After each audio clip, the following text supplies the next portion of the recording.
Hello, welcome to Detnet at the online IETF 110.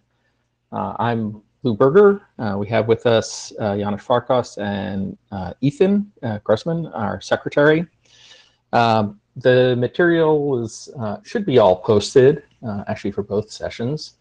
And there's a link in the chat to help get you to the Cody MD, which we're using for minute taking. And if you can help us sort of crowdsource those minute takings, we'd really appreciate it. The same information was just sent to the list. So please jump on Cody MD and help us take notes. Let's see if I can get this thing to change slides. There we go. As we are at the IETF, we have sort of ground rules governing the way we interact, and also the information, how we share the information we say in these working groups. Basically, anything you say here becomes part of our record. If you're not familiar with the Note Well, I strongly suggest that you go familiarize yourself with it. So if you're hearing this, obviously you're here with me on Meet Echo, so you figured out the first part. We're using the integrated Jabber and chat, and we'll try to watch that and channel any of the any comments there. If you want to make sure something gets to be repeated, please make sure to put @mic in front of it. We'll try to track that and repeat the comments.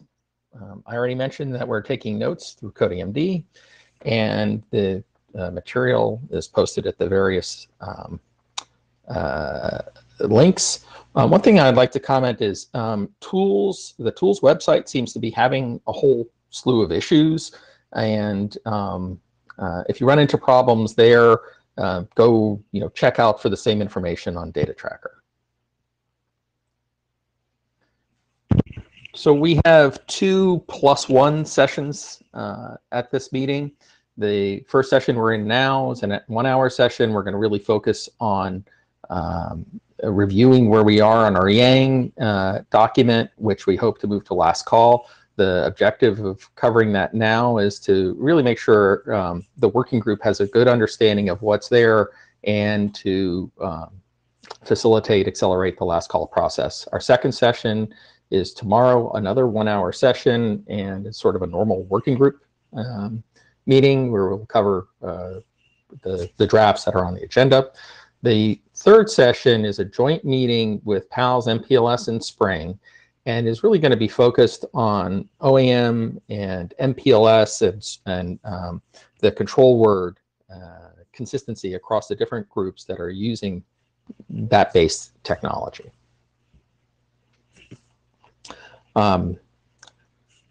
So I guess I should have made the comment about Yang on this slide. So today we have the Yang walkthrough, and you can see the agenda that's laid out for tomorrow.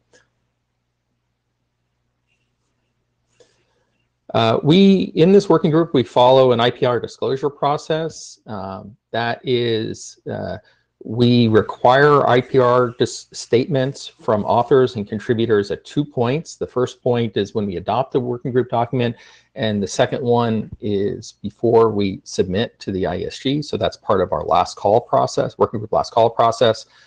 Those are required steps, and we require responses from all listed authors and contributors before moving to the next step. We are also introducing a new step. This is not a requirement, but a request. And specifically that we ask that if you are added to a working group document as either a contributor or as an author, that you make a statement at that time. Now you'll be required to make a statement at last call, but since you didn't participate in the initial IPR call process during adoption, we ask that you make a disclosure at the time of being added. And that's just for working group documents. So we've had a good set of documents published. It's always good to see publications and new RFCs. We thank all those who contributed to this, and that's pretty much everyone in the working group, because even if you just make a single comment, that's a contribution, and we appreciate that. We also have a good set of documents in the RFC editor queue. Together, between the published and what's in the RFC editor queue, that makes up the core data plane of Detnet and represents a really significant achievement. So that's great that comes out. From our initial set of deliverables, the main item that is left is the Yang document, and as you heard earlier, we are preparing to last call that document as well. We have the informational bounded latency document that's post working group last call. We have the Yang document headed to last call, and we have several documents that are not on the agenda. We do consider these fairly important documents as well, so we look to them progressing as rapidly as possible. We have one document that you're going to hear about later that's being requested for working group adoption. At this point, we're all used to working remote, probably a little tired of it, and looking forward to hopefully not too long being in person. But until then, we encourage everyone to continue using the list. Discussion there is really the primary place for resolving issues. We can also schedule working group meetings and then less formal working meetings. I believe there are going to be 2 less formal meetings spinning up. There's the Yang. There's a weekly Yang call that's been going on. I think that one is going to wind down, and we're expecting that there's going to be one on control plane and one on OAM. Those meetings are open to everyone.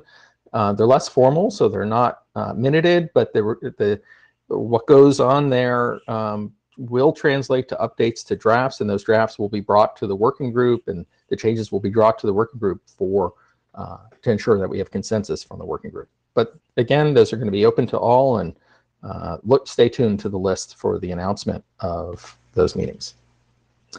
And with that, we're done with the intro. And I'm going to go on to the the Yang model. This is is going to be the rest of this session. And I believe, Don, you said you're going to be presenting this. Just make sure to say next, and so I know to flip to the next one. Over to you, Don. Sure. You hear me okay? Yes? Yes, I can hear you fine. Okay, thanks. So this is the Yang model. I'll just state that I'm not aware of any IPR because I joined the draft at some period after it was adopted as a working group document. So the list of authors on there, and we've, like Lou had mentioned, we've had weekly meetings pretty much throughout the year. If you go to the next chart.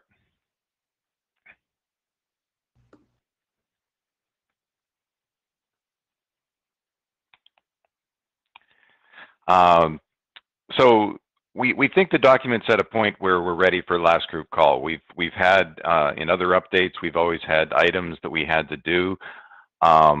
We are going to present the summary today, and as always, please review and comment. So one of the things I'm going to do today is try and help you understand how we approach the document and help you perhaps get any review comments in.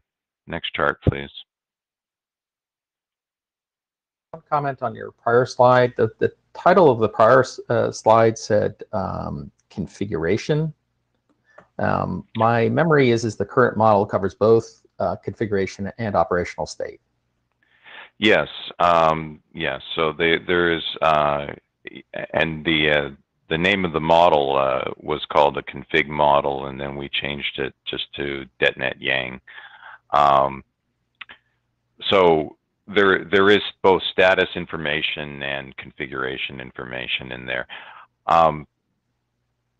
so because this this model is primarily configuring the data plane, though the majority of the items are configuration items.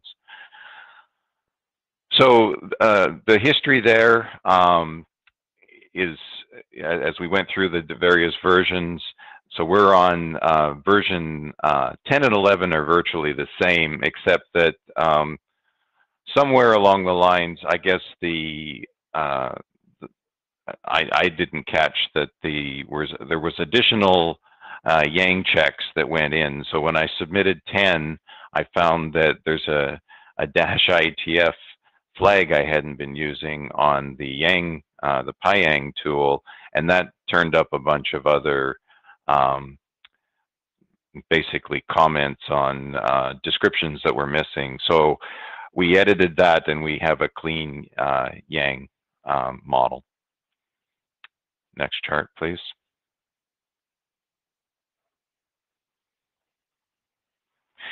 So the Detnet architecture is published, and this diagram is in there in ASCII text.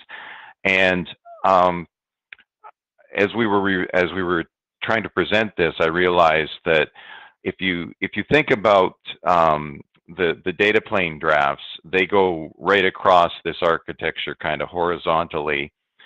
And the same thing for the flow model. It talks about flows that are dealt with, the attributes that are dealt with them horizontally. But the Yang model is actually kind of operating vertically in the stack on each one of these devices. So depending upon where you are, you're using different attributes in the Yang model, and that's what we're covering. So we're covering the data planes defined in the IETF and the cases in the IETF, and there's corresponding Yang that we haven't really looked at in this that would be for TSN that's being in the IEEE 802.1 working group. So we've been concentrating on what we documented and trying to stick to the data planes, et cetera, that are in there. Okay, next chart. So this chart we've seen before, and the flow model is a functional model that talks about the flows, and it talks about application flows, the Detnet flows, and the service, and we've translated that into the various pieces in the architecture.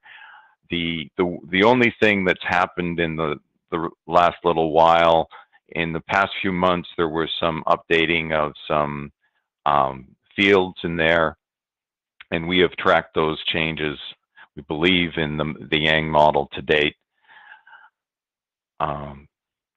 So next chart, please.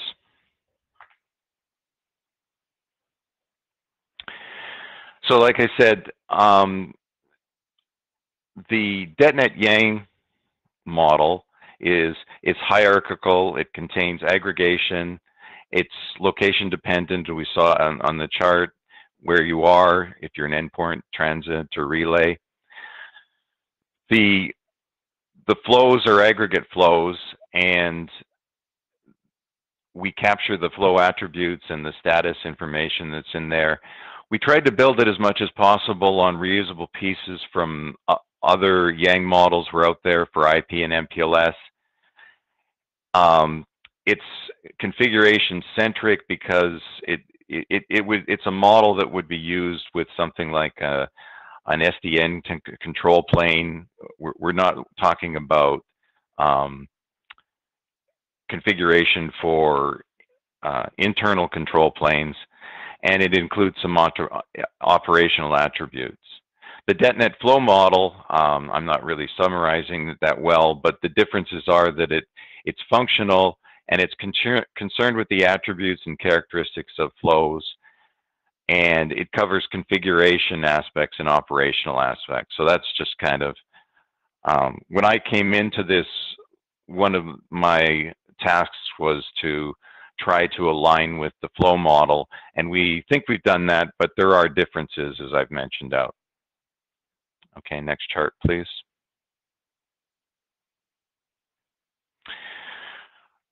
So the methodology we used, we had a large model, and we had many permutations. And what we found, at least I found, it was hard to validate by simple inspection, and we needed to enumerate the various cases. So we went through trying to align the terminology with the documents, and trying to reuse the pieces that were out there.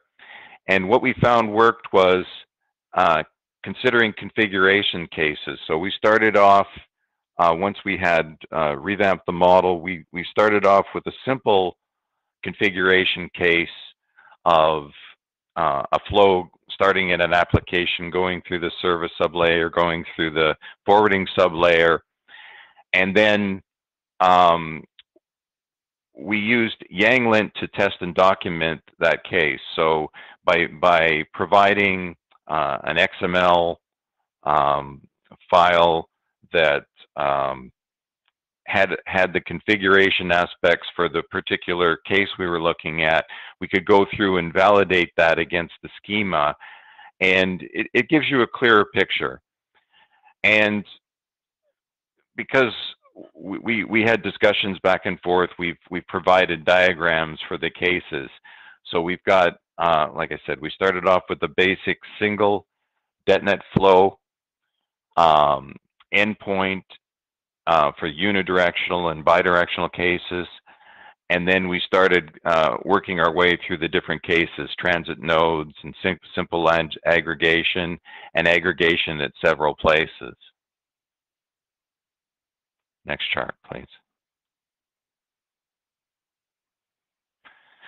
So we've seen this chart before, and it's kind of a map of what we've done. So we have at the top there, we've got IP and an IP flow coming in. IP could be IP all the way through Detnet. It could be application service sublayer or forwarding sublayer, and it could come all the way through. Or IP could be encapsulated at MPLS at the service sublayer, and it could continue its way on MPLS, and then of course return to IP at the outside. Or it could be that IP went over MPLS, and then that went over an IP tunnel. We don't have everything for IP tunnels in there, and IP tunnels, because we don't have any, at this point, we don't have any Detnet drafts that specify those. So MPLS, you could come in as MPLS and you could just pass through as MPLS all the way. Ethernet, we have the model where Ethernet comes in and we can look at it at an interface, and we can filter it somewhat, and then we would pass it on over. MPLS is the typical case today, but it could go in an IP tunnel in the future as well. So we've highlighted the documents that we've covered, and for this base draft, this is what we're thinking is necessary to cover. The question we have is there anything we think we should be doing for the IP and IP tunnels? That's the only piece we think that it's a complete document as it is, but we wanted to highlight that point. Next chart. Do you want to take comments as you go? Do you want to take comments at the end? Well, if there's any comments on that particular piece right now, it would be worthwhile. Just giving people a moment to get into queue. I guess my question, I don't know which hat I'm wearing, is where is IP and IP tunnels documented? That was our issue, that we didn't have good pointers to it for Detnet. Now, if there's a document that somebody finds somewhere else that they think we could incorporate easily, we'd be happy to look at it. But we were struggling with finding a good pointer to go by. So I think there's your answer. Yeah. All right. Thanks. Okay. Next chart, please.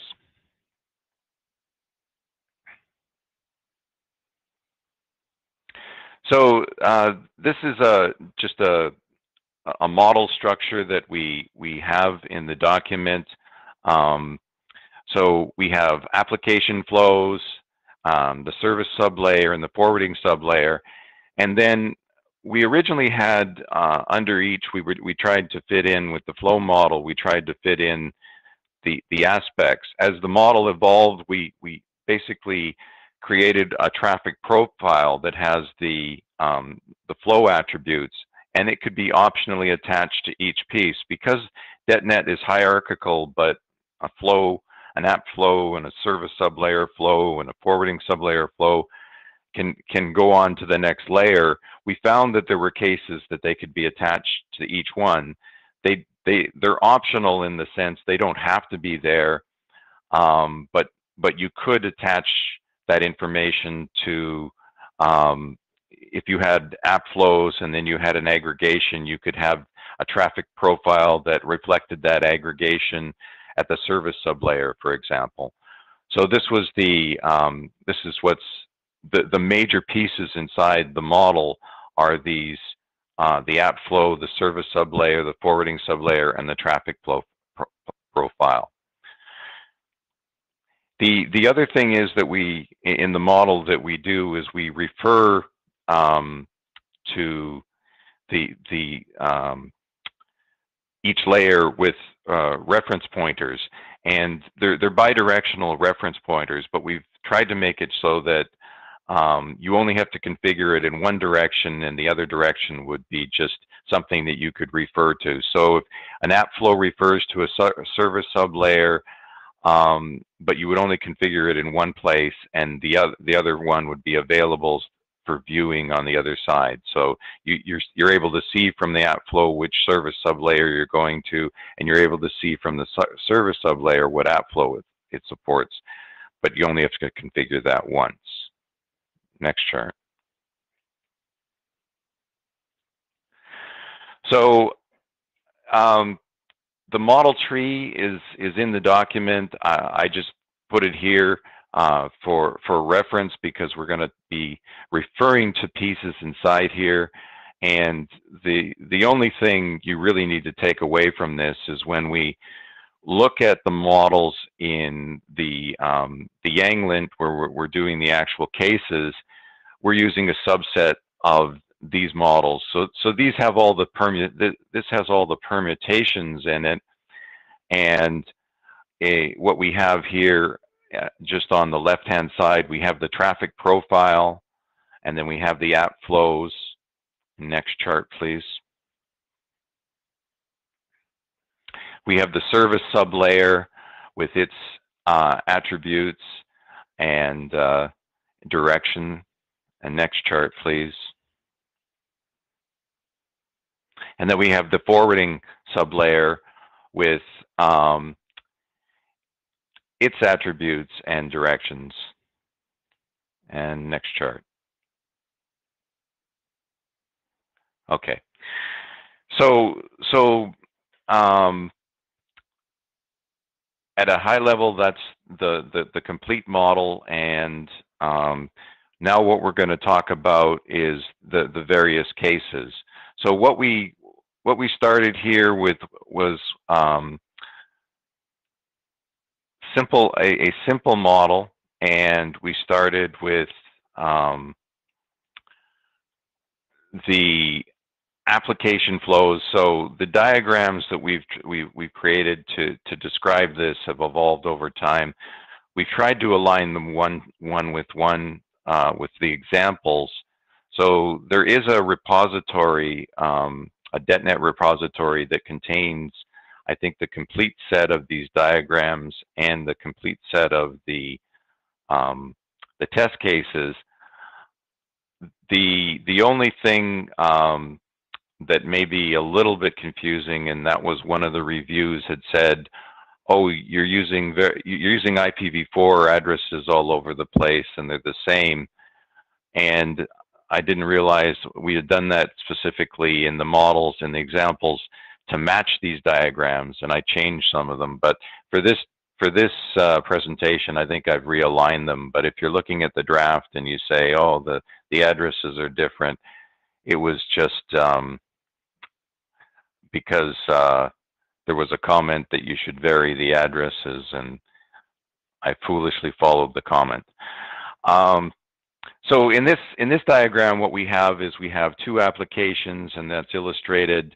We tried to use a consistent representation all the time. So we've got data, that two applications being aggregated in an IP, and so the rest of the way through, there's a replication function that's going on here, but the rest of the way through, those application flows are basically encapsulated in that IP service layer all the way through, and the rest of the information is through there. And if you're looking at the configuration for this, you're looking at it only at one of these points. You have to, of course, go to each node and have the configuration at each point. We have only done the configuration at selective points in the diagram. So that's that vertical aspect that I pointed to before. You really have to look at context of what node you're going on there. Next chart, please.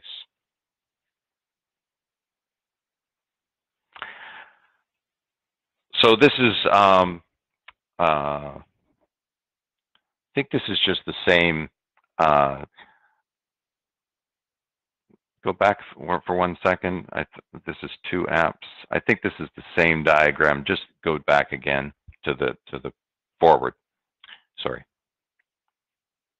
Yeah.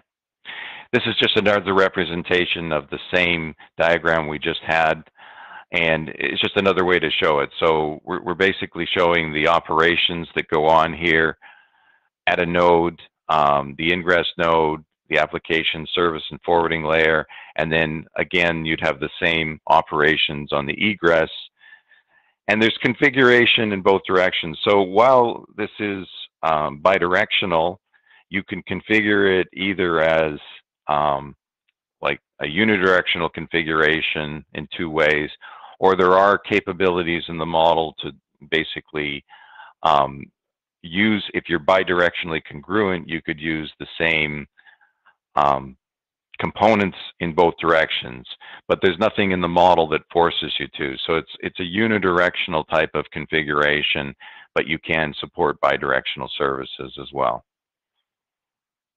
Next chart. So this is another case here where now we're doing, let's see, make sure I get it right. We've got two applications coming in, and we're doing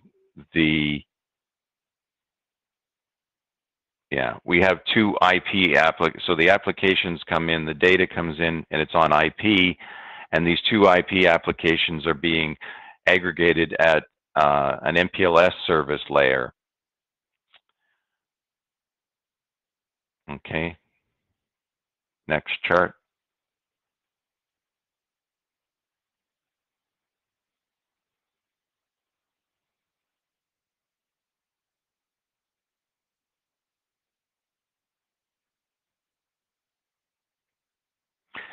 So this is how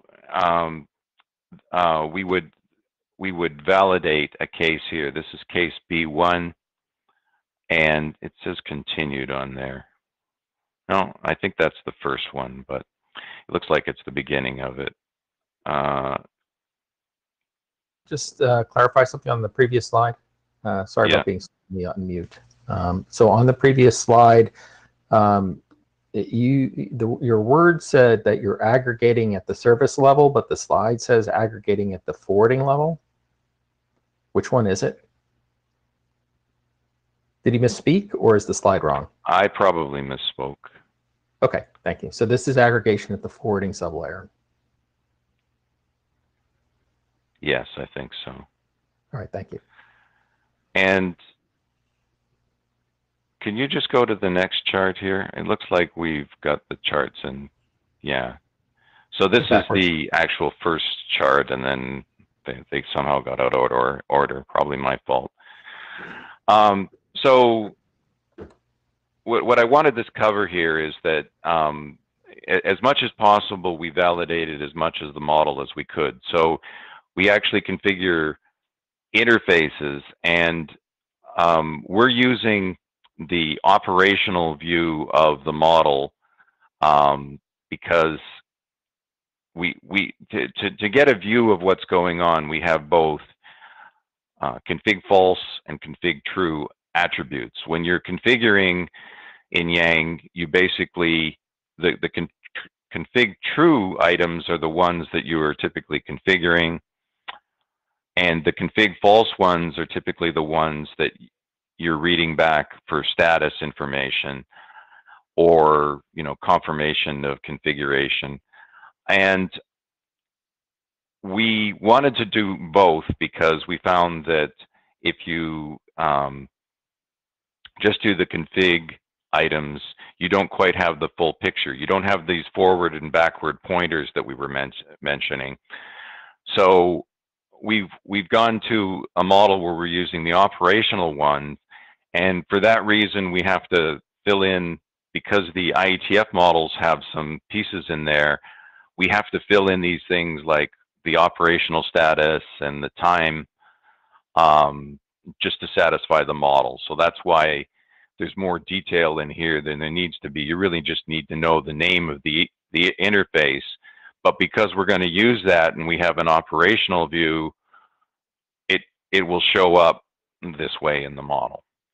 And then on the right-hand side, we have the applications here. Sorry, nope, stay there. So we have the application, and we have the application's names. And then like I said, we've got these pointers, the reference pointer. So the outgoing service, we've called it service sublayer -1, and the traffic profile that it's associated with. And then you see some status information. So we said it's all working and ready, but that's just data that we're punching into the model.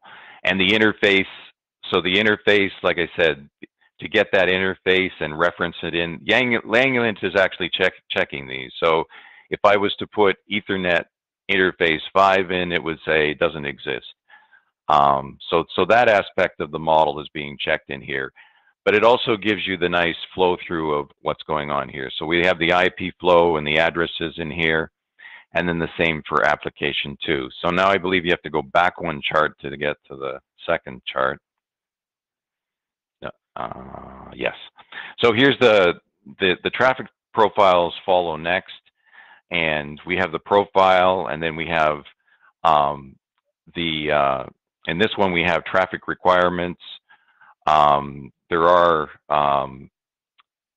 in the third one down, we have some flow spec capabilities. You can populate it with the traffic requirements or the flow spec or both or neither. And then we have, as I mentioned before, we have pointers to the applications that are members of this. And then in the application, we saw that we had a pointer to the traffic profile.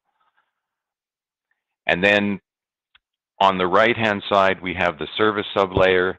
So we have, again, the service sublayer name, and it has a traffic profile and the operation type that it's doing. And then it has the application flow that's in there. And then it has the outgoing type where it's going to the forwarding sublayer, and it's the index and any labels that we've got on there. And these labels should match the diagram. I'm not 100% sure they do, but we did check them, and we think they do. And then it has the reference for the forwarding layer. So if we skip 2 charts forward,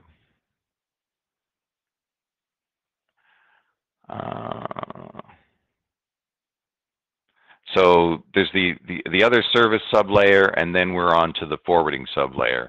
So we have the forwarding sublayer, and again, just like you saw with the other ones, the name, the traffic profile, the operation type, the service sublayers that are aggregated in this, we can see that. And then the outgoing interface, it's going to one of these interfaces and the labels that go on there. So if you understand this, you basically understand how the configuration model works for a particular case, and the rest of the presentation, we didn't go through this for every one of these, but these, like I said, are published on GitHub.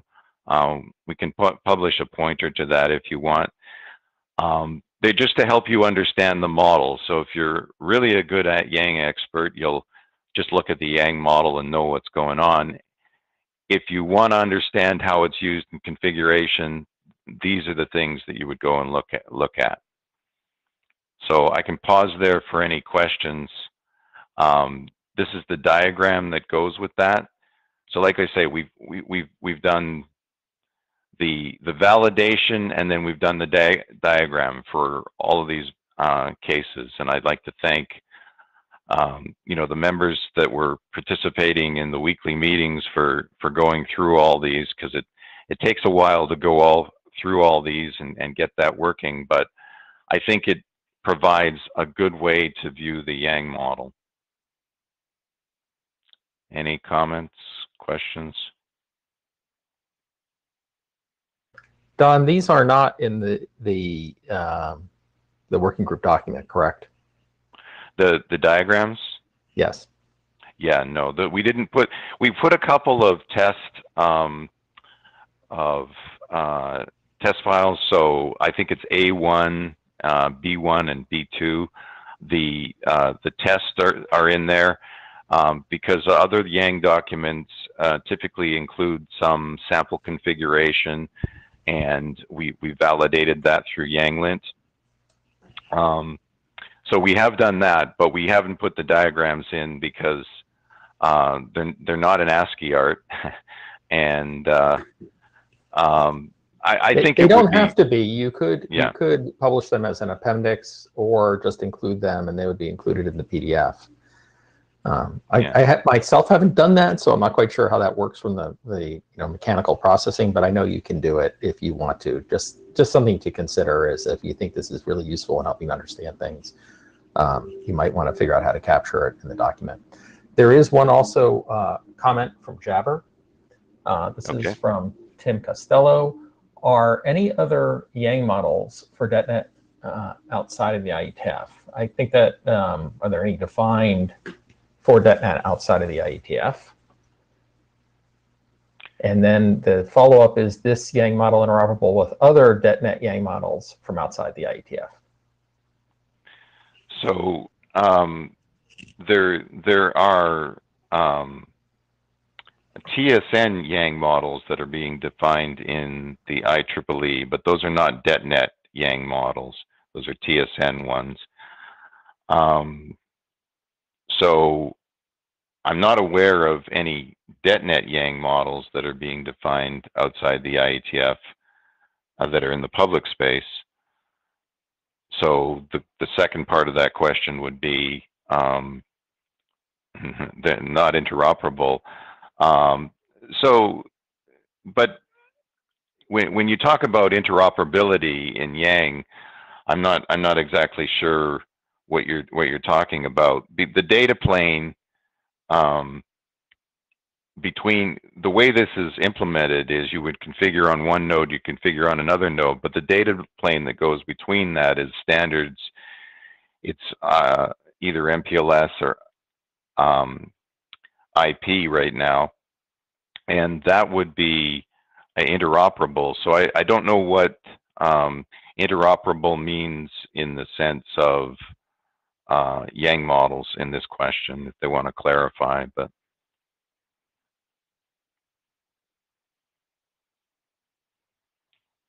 this wants to get in queue, great. If they want to follow up in Jabber, that's fine. But right now, I don't see either of them.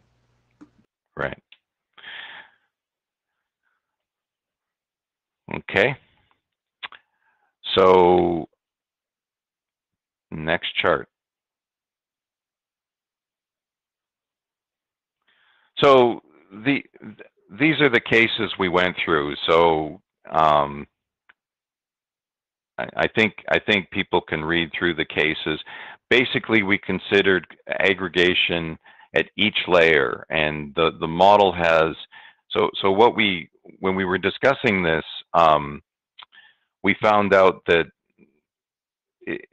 Detnet is very recursive in the way it works. You can take an application, and somebody's application comes in and it goes into a service, and then that service can be either a service that goes to a forwarding layer, or it can be a service that peers with other services, or it can be a service that becomes basically an application to the service.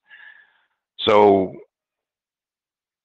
we worked through each one of those cases, and we came up with a branch that would allow us to do that. And so you do get, there is a question on the list. I don't know if Balaz is on here. He may step up at the end and have some discussion. But he had some questions about Ethernet going on to these models. And for Ethernet, we basically consider Ethernet as an interface, and we have some attributes on the Ethernet that could filter it down to like a VLAN, say, or a particular address, and then it's carried transparently across the network. We don't do anything else with Ethernet because that's not part of the Detnet documents that we have, but we do carry that across there. And so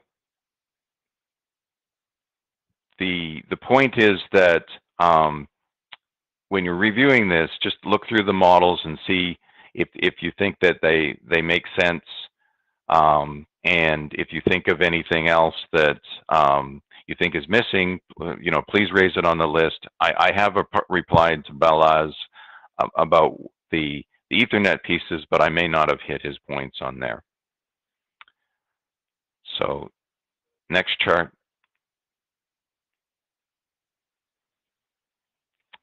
So this is again just each one of these charts has a diagram like this, just showing the aggregation, how it's going on at the different places. So if you're aggregating at the service layer versus the forwarding layer, that's the case that we're handling. Go on to the next chart. And so this is aggregation. In this case, we have forwarding sublayers here, and we are aggregating Detnet flows 1, 2 into a forwarding sublayer. Go on to the next chart.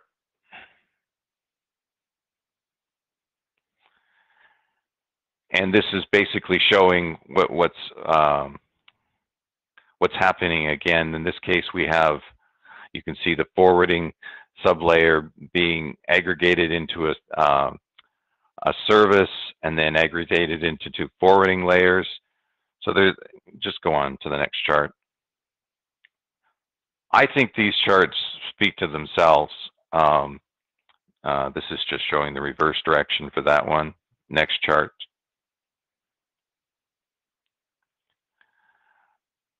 So C2 is a relay node. You can go on to the next chart. And the corresponding aggregation diagram for that, what's going on there. So, we can just go through these charts. There's nothing at this point that I'm not going to deal with each one, but if there's any questions that you have now or on the list about these diagrams, please feel free to raise them. Go on to the next chart. Yeah, that's just the disaggregation. So we've got the relay node, and this one is, aggregating service sublayers into a service sublayer. So go on again. So this one shows where the aggregation is happening. And next chart, just the reverse direction. Go on. And now this is a relay node, similar one again. You can just flip through this chart. Are you going to have any slides that cover just the IP only case? Or is everything IP over MPLS in the examples? I don't think we have one that covers the IP only. The IP only, there's not much difference. Just the forwarding, if you go back to the, I guess you'd have to go back to the tree model if you want to look at it, but I can point out the differences if you'd like. Maybe we'll do that. Maybe we'll do that at the end. Yeah. Well, we're basically, there's nothing here more than examples. We really just wanted people to be able to compare with these charts, you know, understand what's going on, and you know, I don't think that there's really any more value in going through the charts other than to say that, you know, the value you get about them is holding up the two of them together and saying, okay, I see the difference here, and then I can see the difference in the configuration.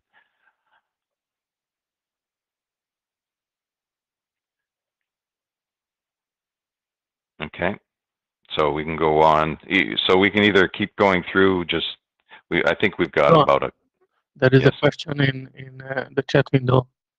Are these configurations inspired by particular use cases, known scenarios, and topologies? This is coming from Eve. So certainly some of them are inspired by real use cases because you want to be able to aggregate at each layer.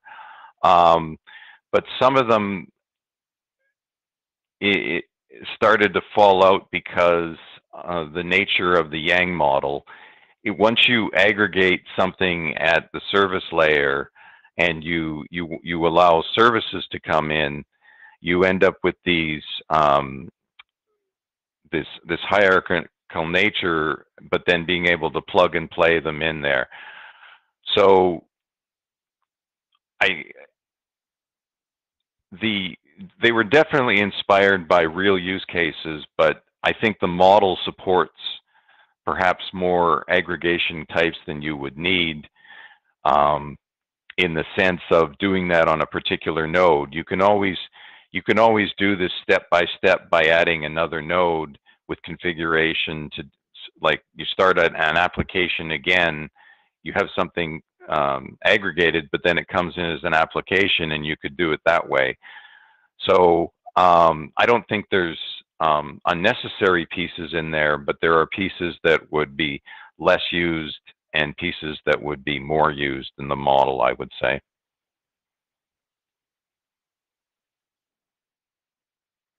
Thank you, Don. If you have anything further.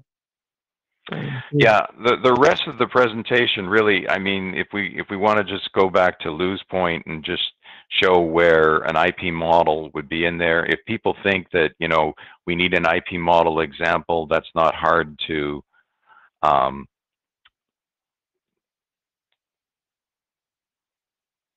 let's go back. Yeah. No, yeah, right. Sorry, no, the tree.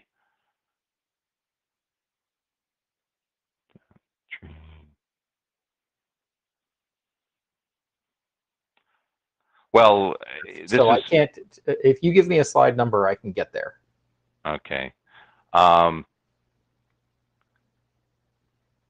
Well, essentially this diagram here would actually show, so your question was, have we done mostly MPLS? And we've done mostly MPLS going onto the MPLS path, but the IP path would basically just have the service sublayer labels being IP and the forwarding sublayer being IP.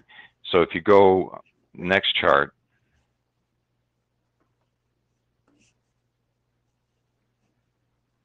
and next chart, right here. So this is the application. Next chart. So the service sublayer here, if you look midway on the screen, it says service ID and it says Detnet flow type. If you're an IP Detnet flow type, you configure the IP addresses in these parts. If you're an MPLS flow type, you configure it later on. So basically, the difference between IP and MPLS is right there. It's captured right there.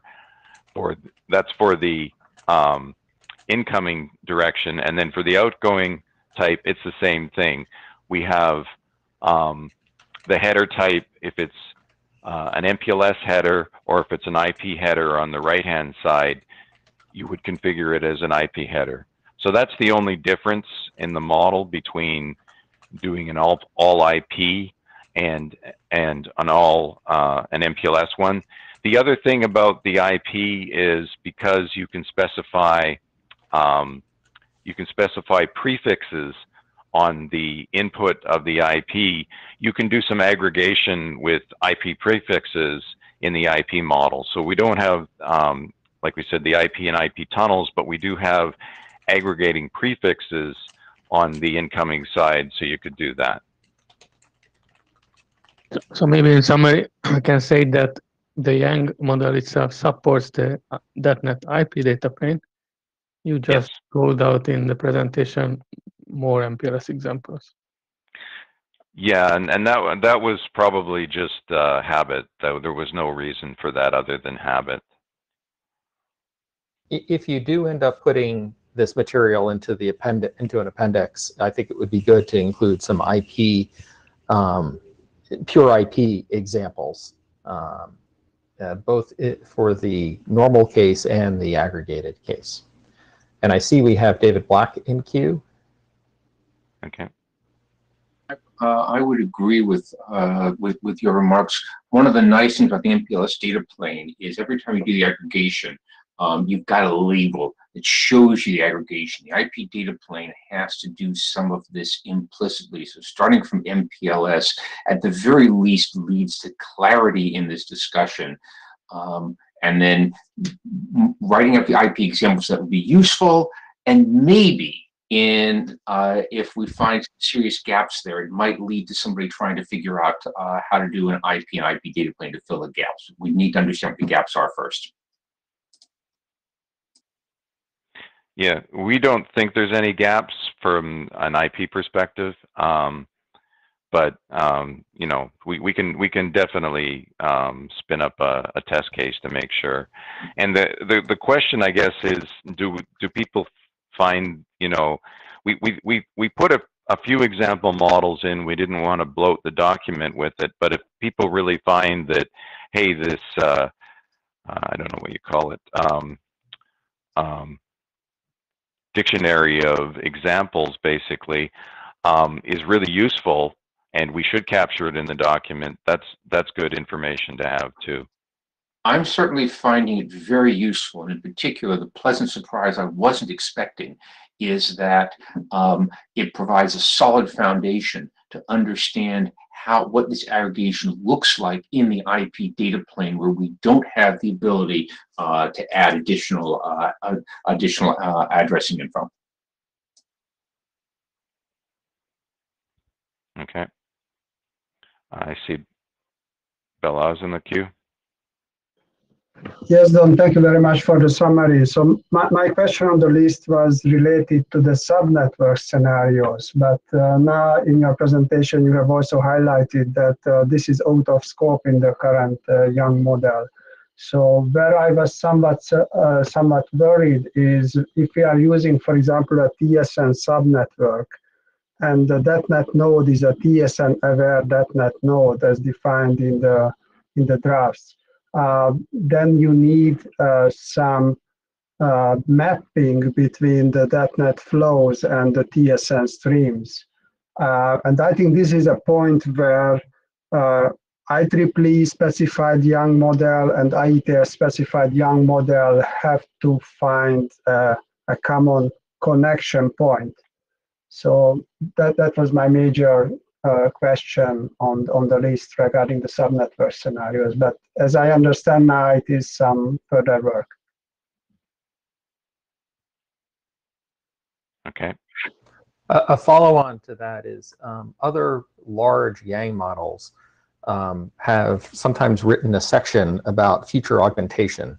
So clearly there's going to be definitions for TSN. If you attended RAW earlier today, you would have heard them talking about building on the base Detnet model. So they might have some definitions. So it would be good to have a section, sort of an informative section for the future model designers, that, you know, the derivative model designers, to talk about how you envision augmentations for technology specifics. You know, where they would end up plugging into this model, or whether they'd be their own model, however you see it being done.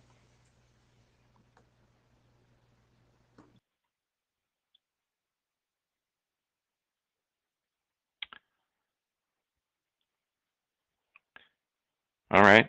Well, that's all I have. If there's no more questions.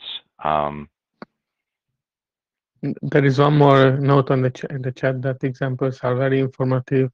We should add them. Okay. I also saw Andy Mellis says you can redraw the diagrams in SVG. I don't know whether he was joking on that, but Also have PowerPoint exported as SVG, I'm pretty sure.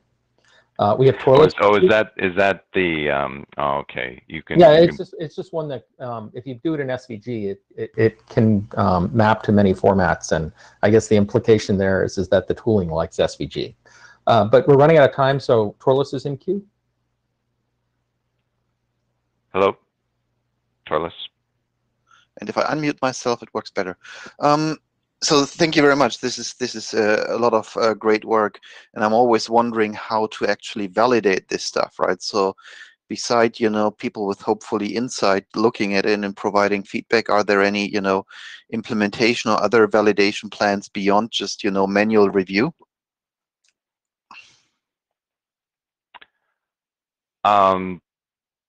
So I don't have an answer to that. Maybe others on the team have an answer to that. Can you talk about the validation that you've already done? Well, I mean, the validation that we've done is Yang-lint validation. But you are still with Yang-lint validation. You are basically doing a you're exercising the model, but it's still up to someone to say that, you know, you've got all the pieces in there. Right. I mean, so kind of, is the stuff in the model necessary and sufficient to actually, you know, operate a running Detnet service, right? Any running Detnet service, even if just a simulated, emulated, whatever one, right? Yeah, so I mean, as far as IP and MPLS, we've used standard models and pieces like that. So we think it hangs together, but I don't have a specific implementation of it, and there might be others in the group that are participating that have been, you know, taking it further. But. A comment from Andy that he's being serious about SVG, and that is the way that the XMLv3 RFC format allows you to include graphics in line. Okay. With that, we have 30 seconds left. So final words, Don? I'm good. Okay. János? I just want to say thank to the whole team working on Yang. It's a really great job and a major piece. And thank you for Don for the walkthrough. I certainly agree. With that, we will see you tomorrow at the same time, again for a 1-hour session.